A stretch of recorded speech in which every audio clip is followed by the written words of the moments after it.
नमस्कार, मैं हूं प्रखर श्रीवास्तव। हमारे खास कार्यक्रम पूरा सच में आपका स्वागत है। और खबरों की दुनिया में पूरा सच बहुत जरूरी होता है, क्योंकि झूठ से भी खतरनाक होता है अधूरा सच, और उसी तरह खतरनाक होती है अधूरी खबर। इसलिए हर खबर का पूरा सच हम आपको बताएंगे, वो भी तथ्यों, तर्कों और सबूतों के साथ। तो आइए बिना देर किए देखते हैं पूरा सच।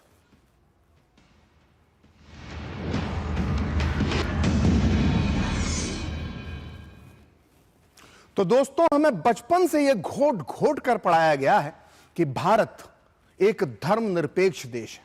यहां सभी नागरिक बराबर हैं, चाहे वो किसी भी धर्म या किसी भी मजहब के हों।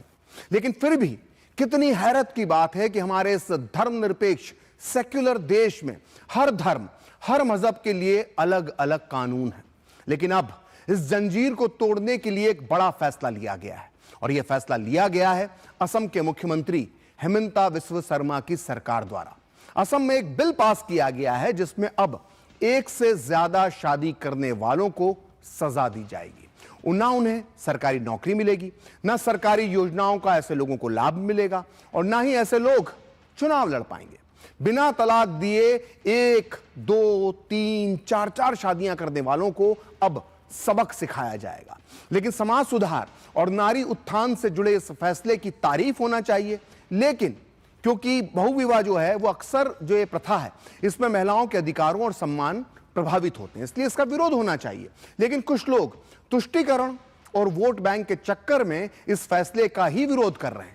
इसलिए आज पूरा सच में हम उठाएंगे ये सवाल कि चंद वोटों के खातिर महिलाओं के अधिकारों से कब तक होता रहेगा समझौता, और साथ ही आपको बताएंगे वो इतिहास जो इस वोट बैंक की राजनीति से जुड़ा हुआ है। तो देखते हैं पूरा सच पूरे विस्तार के साथ। तो असम में बहुविवाह यानी एक से ज्यादा शादी करने पर अब कानूनी रोक लग गई है।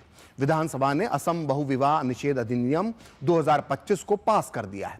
इसके तहत अब एक से ज्यादा शादियां करने पर जेल हो सकती है, साथ ही जुर्माना भी भरना होगा।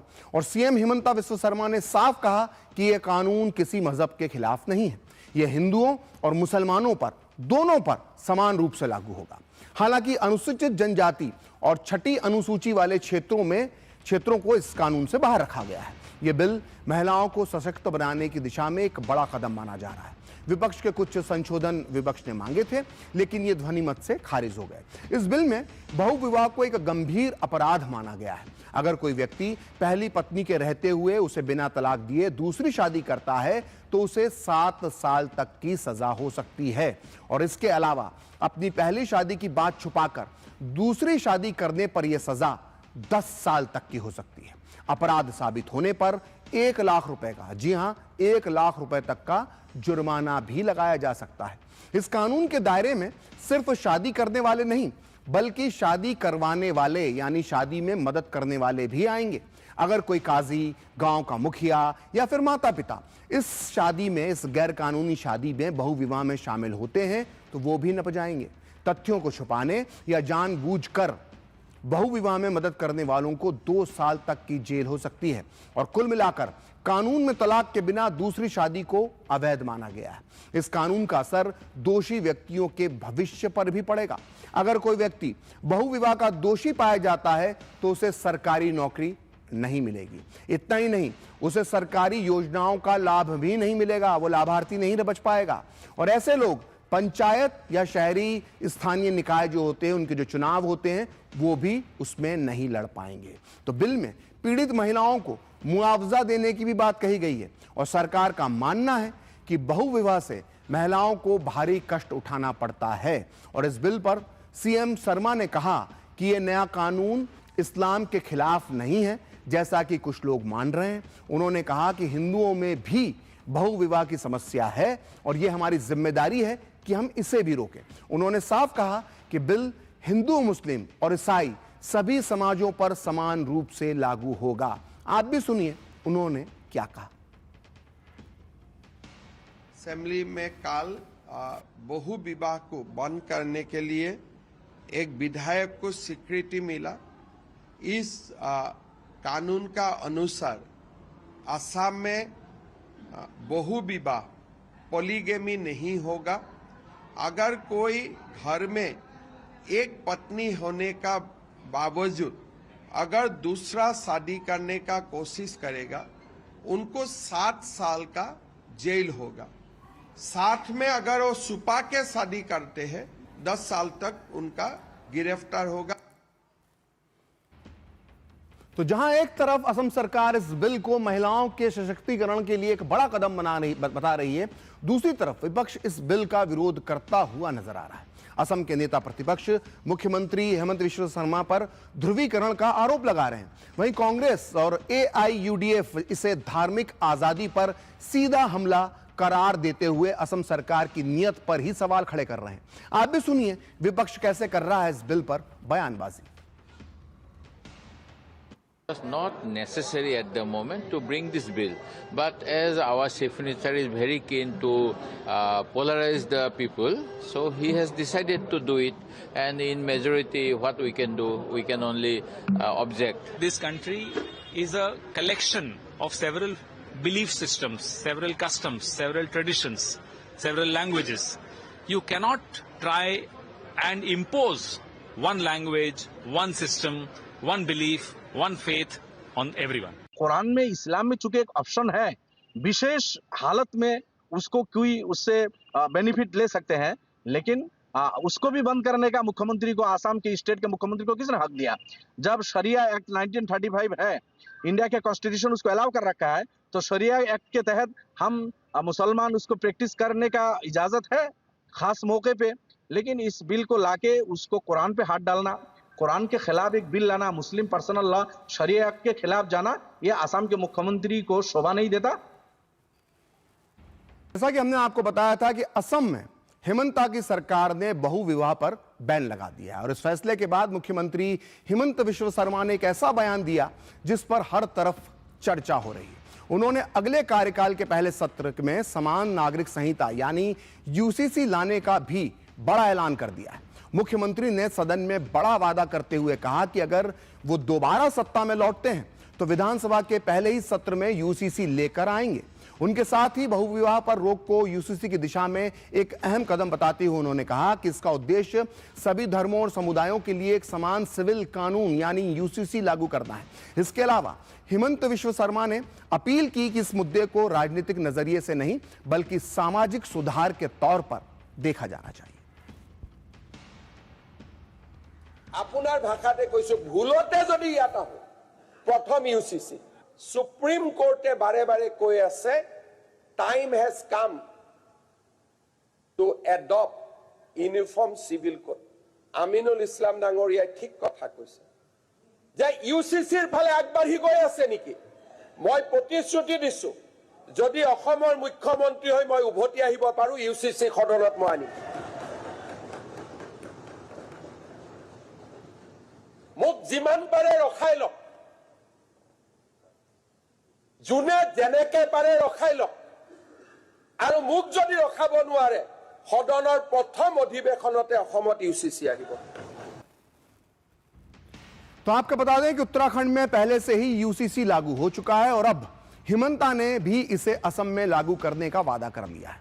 लेकिन अब सवाल यह है कि आखिर पूरे देश में समान नागरिक संहिता यानी UCC कब लागू होगा, क्योंकि संविधान निर्माण के बाद से ही समान नागरिक संहिता को लागू करने की मांग लगातार उठती रही है। अनुच्छेद 44 कहता है कि देश में समान नागरिक संहिता होना चाहिए, लेकिन इसके बाद भी इसे अब तक लागू नहीं किया जा सका है। ऐसे कई मौके आए जब सुप्रीम कोर्ट भी देश में समान नागरिक संहिता लागू करने की आवश्यकता पर जरूरत पर जोर दे चुका है। 1985 में शाहबानो केस और 1995 में सरला मुदगल मामले में सुप्रीम कोर्ट ने UCC को लेकर जो टिप्पणियां की थी उसके बाद इस मुद्दे ने जोर पकड़ा था। तो आइए अब आपको बताते हैं कि देश में समान नागरिक संहिता लागू करने को लेकर सुप्रीम कोर्ट का अभी तक क्या रुख रहा है। तो देखिए, 1973 में केशवानंद भारती मामले में सुप्रीम कोर्ट के जस्टिस सीकरी ने तत्कालीन सरकार को याद दिलाया कि उसे पूरे भारत में नागरिकों के लिए एक समान नागरिक संहिता सुनिश्चित करने का प्रयास करना चाहिए। हालांकि उन्होंने साफ कर दिया था कि देश की कोई भी अदालत सरकार को यूसीसी लागू करने के लिए मजबूर नहीं कर सकती है।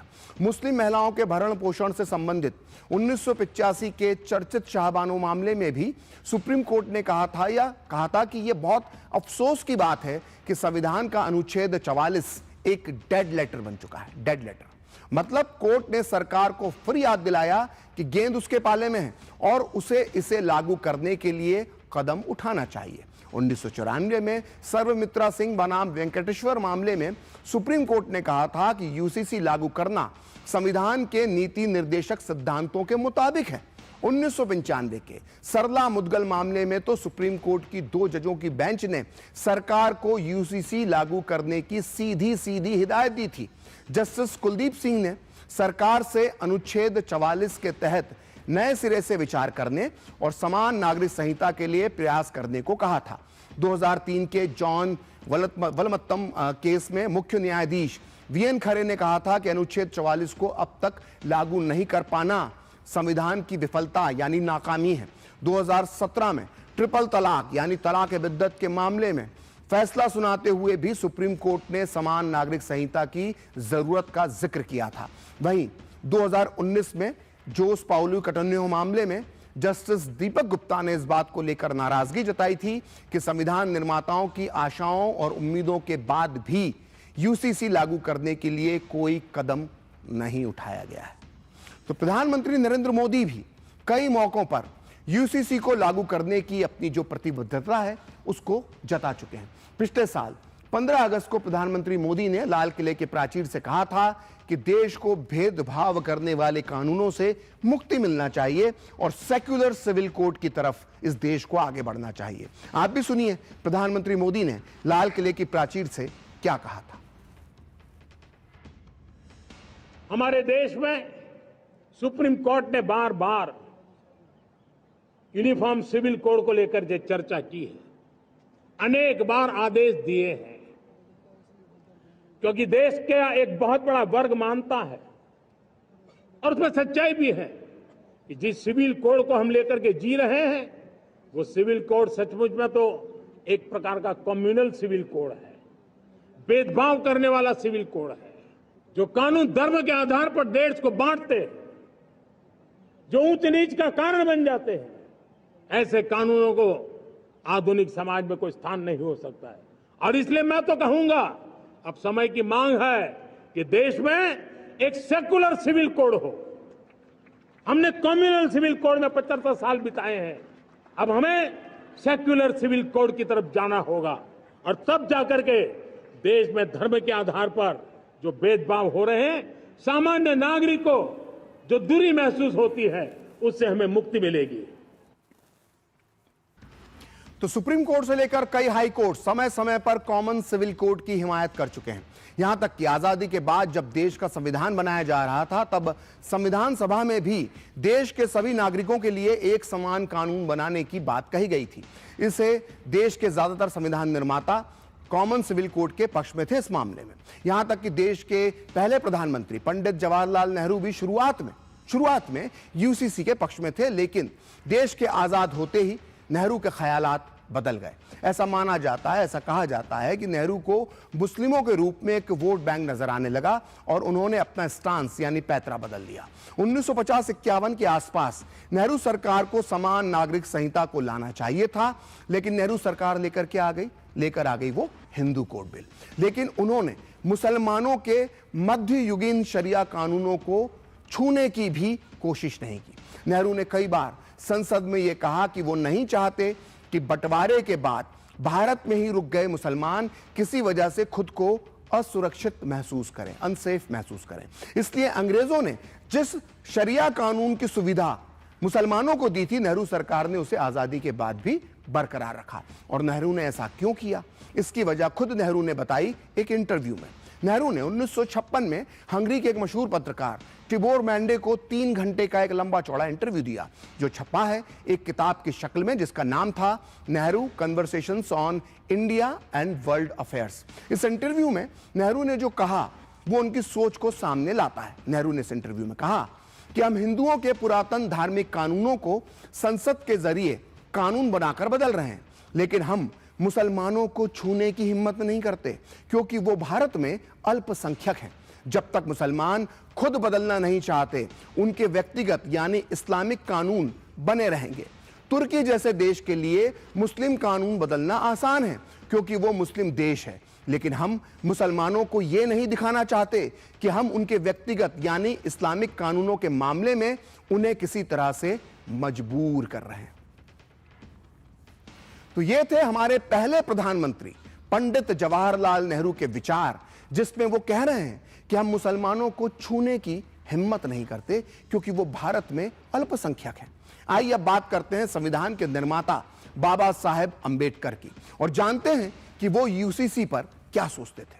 डॉक्टर अंबेडकर के विचारों का पूरा सच जानना इसलिए जरूरी है क्योंकि आजकल हमारे कई नेता बार बार बाबा साहेब अंबेडकर के संविधान की दुहाई देते हैं, लेकिन हैरत की बात है कि यही नेता मुस्लिम तुष्टीकरण के नाम पर या यूं कहें कि मुस्लिम वोट बैंक की वजह से यूनिफॉर्म सिविल कोड का चीख चीख कर विरोध करने लगते हैं। इन नेताओं को मालूम होना चाहिए कि डॉक्टर अंबेडकर समान नागरिक संहिता के प्रबल समर्थक थे और यह बात उन्होंने संविधान सभा में चर्चा करते हुए 2 दिसंबर 1948 को कही थी।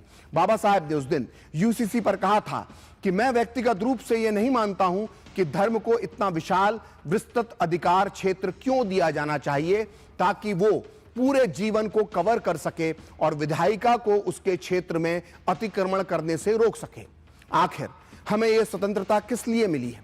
हमें यह स्वतंत्रता हमारी सामाजिक व्यवस्था को सुधारने के लिए मिली है जो इतनी असमानताओं, भेदभावों और अन्य चीजों से भरी हुई है जो हमारे मौलिक अधिकारों के साथ टकराव करती है। इसलिए किसी के लिए यह कल्पना करना बिल्कुल असंभव है कि व्यक्तिगत कानून यानी धार्मिक कानून को राज्य के अधिकार क्षेत्र से बाहर रखा जाएगा। तो पूरा सच में अब वक्त है एक ब्रेक का और ब्रेक के बाद बताएंगे क्या थे देश के प्रथम राष्ट्रपति डॉक्टर राजेंद्र प्रसाद के यूसीसी पर विचार।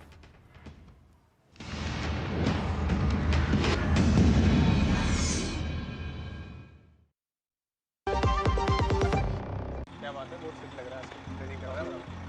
3 महीने में पैसे डबल, वाह, फास्ट और हाई रिटर्न्स भी। क्या स्कीम है? कल तो नहीं थी यहाँ। और कल होगा भी नहीं।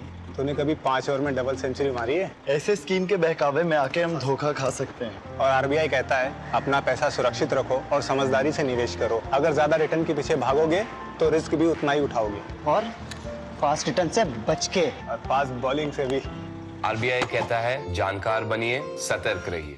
जब धरती चीर कर निकलता है लोहे का पत्थर और मिलता है मोंगिया के जोश से, फिर तपता है, पिघलता है और बनता है फौलाद।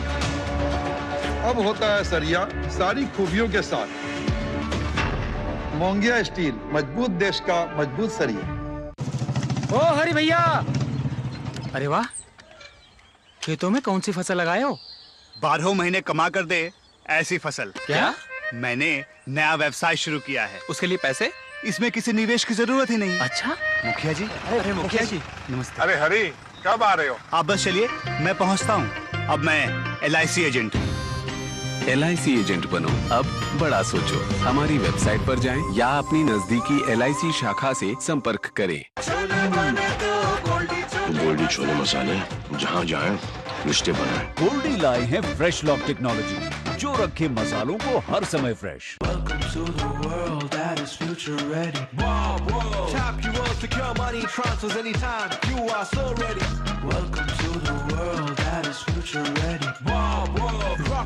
Investments, insurance and travel booking, you are so ready. Welcome to the world that is future ready. This isn't just banking, it's next generation digital banking designed for tomorrow. Personalized, secure, savings and much more. With Bank of Baroda, experience the same trust with smarter world at your fingertips. Your world, my world, future ready, Bob world.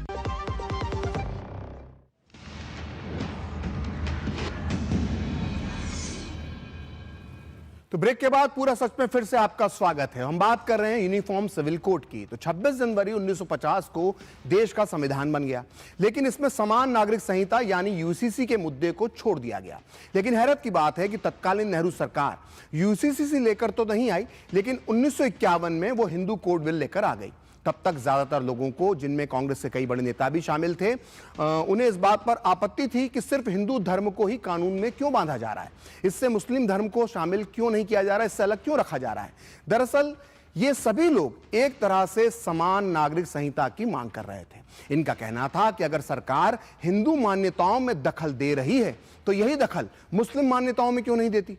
इसी आधार पर तत्कालीन राष्ट्रपति doctor Rajendra Prasad ने भी Hindu code bill के बजाय समान नागरिक संहिता पर जोर दिया था। उन्होंने 14 सितंबर 1951 के दिन प्रधानमंत्री नेहरू के नाम एक कड़ा पत्र लिखा, जो प्रकाशित हुआ है doctor Rajendra Prasad correspondence and selected documents के पेज नंबर 512 पर। इस पत्र में डॉक्टर राजेंद्र प्रसाद ने लिखा है, उसे आप बहुत ध्यान से पढ़िए। वो लिखते हैं कि हिंदू कोड बिल एक भेदभाव पैदा करने वाला बिल है, क्योंकि यह सिर्फ हिंदुओं पर ही लागू होता है। अगर इस बिल के प्रावधान इतने ही फायदेमंद और लाभकारी हैं तो सिर्फ एक समुदाय यानी हिंदू लोग ही इसके लिए क्यों उपयुक्त हैं, बाकी के समुदाय यानी मुस्लिम इसके लाभ से वंचित क्यों रहें। हमें एक ही विवाह और संपत्ति कानून बनाना चाहिए जो सभी समुदायों पर लागू हो। अगर यह बिल संसद में पारित भी हो जाता है तो मैं इस पर अपनी सहमति देने से पहले सरकार को पुनर्विचार करने को कहूंगा। तो ये डॉक्टर राजेंद्र प्रसाद ने नेहरू जी को पत्र में लिखा था।